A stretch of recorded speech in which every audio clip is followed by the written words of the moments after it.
How to make a second Brawl Stars account. Hello everyone, welcome back to our channel, and in this video I'm going to show you how you will be able to make a second Brawl Stars account for yourself.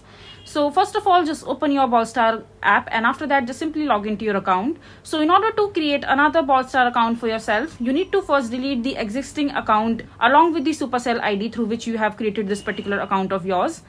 Because your Supercell ID contains your email address, your personal details which you have used in order to create this particular account. And if you want to create another account using the same details, you first need to delete this particular account along with your Supercell ID. So once you're done deleting this particular account, then you just go ahead and create another account for yourself. You need to first create a Supercell ID, and after that just download the Brawl Star game and you're good to go. So this is basically how you will be able to make a second Brawl Star account for yourself. I hope you find this video to be helpful. So that is it for this video. If you find this video to be helpful, make sure to hit that like button and don't forget to subscribe to our channel for more such informative videos, and I'll see you the next time.